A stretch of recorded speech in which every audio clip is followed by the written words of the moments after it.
Okay, 1683, good luck. And we played once before. That could have been in any time control. So we white, so knight f3 as per usual. Our opponent nearly 10,000 games of rapid, so nearly 9 or 10 times what we've done. Well, let's go d4. Okay, so he's going to go for this setup. How do I want to do this? I'm actually going to go b3 and put the bishop on the diagonal. I might do this, or I could still do the normal setup that we go for. He's played bishop down. Okay, I'll just do this and bring the bishop this way then, in view of the structure our opponent has aimed for.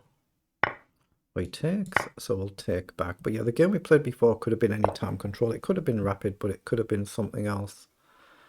So if we take here, he can take back. I guess knight up I like here actually, because if he takes, we're double covered to take back, and if he pushes, we can take.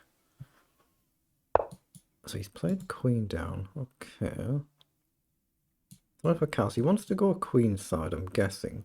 So what about just the simple c3 to go b4, something like that? I was going to go c3. The bishop protects it. That's protected every which way. And we're trying to just annoy the queen, or we can go here and hit the queen. You might want to go kingside. I'll be the first one to commit and I'll go kingside. Now our opponent has. So are we at a stage where we want to pick a side to go on, or do we just push? Do we threaten to take? I'm not sure here. Knight up. The knight maybe wants to be on f3, doesn't it?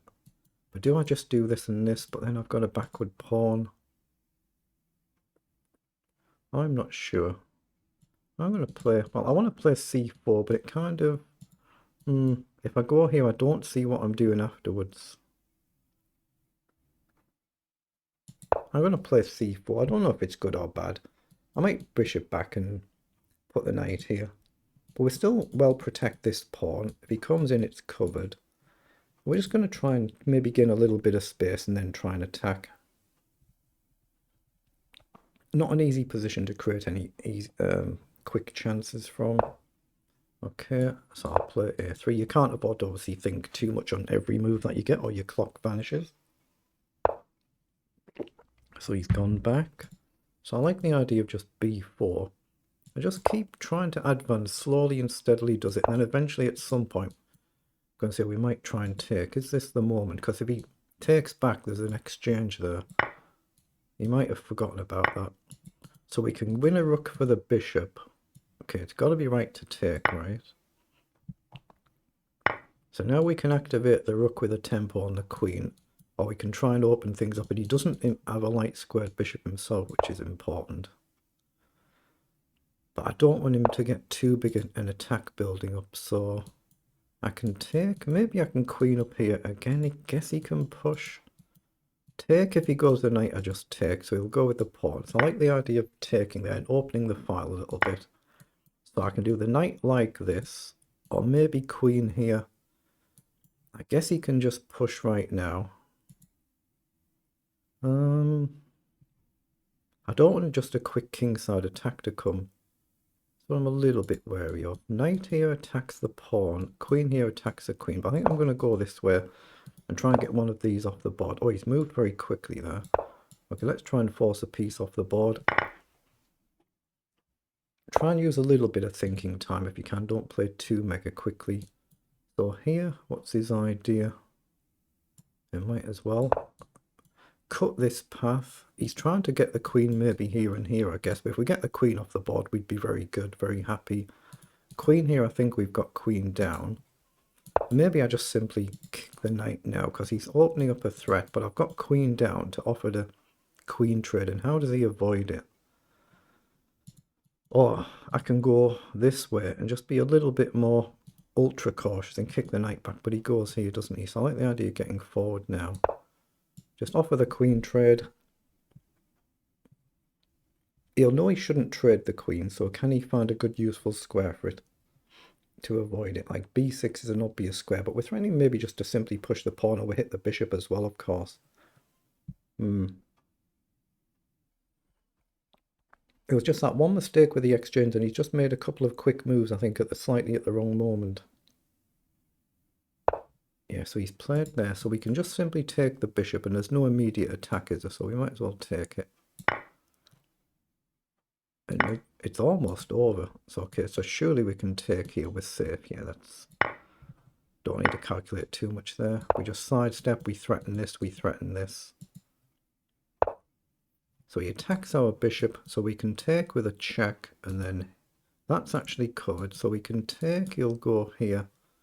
I guess well, we could take there, we could take here. I like this one, actually. We guard the bishop, we threaten checkmate.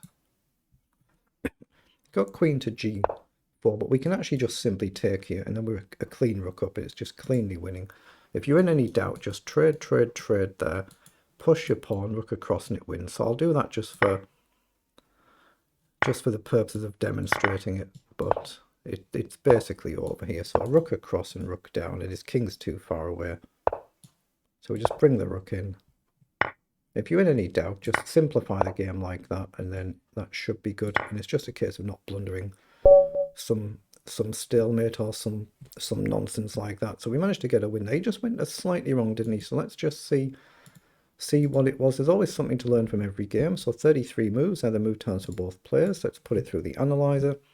Zuckertort opening perk invitation. If you click that, it'll bring up some puzzles to do. I do lots and lots of them. And you're just trying to learn from any in particular opening mistakes like that you make or your opponent makes, or if there's some good chess principle around that you're not aware of. So 97 and 88, yeah, just two moves that were inaccurate moves, just literally two moves there. See, not a lot's been flagged from either side, has it? Not a lot. So we see where the blunder is with b5, and it's gone basically from flatline level to just jumping on that one move. You can see the evals there, it's just flatline level, all these opening moves. So good from both sides, nothing wrong with any of these. c3 was good, castling was good. We're just trying to edge forward, gain that little bit of space. Then b5, he played it in just 2 seconds, so he's gone a little bit too quick. You see, a5 is the preferred engine move, and it's still essentially level. So here we managed to gain the exchange, and then it's just a case of trying to develop our pieces. And if we can get pieces off the board because we're up material.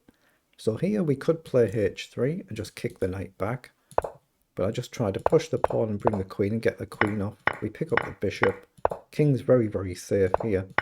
And now we see a way just to simplify it down, take all the risk out of the position, you know, barring something silly like a back rank checkmate. That's all you're trying to avoid there. And then it's in an arena, so opponent now just resigns to get on with another game. So it is what it is, but not a lot wrong there at all, was there? Not a lot.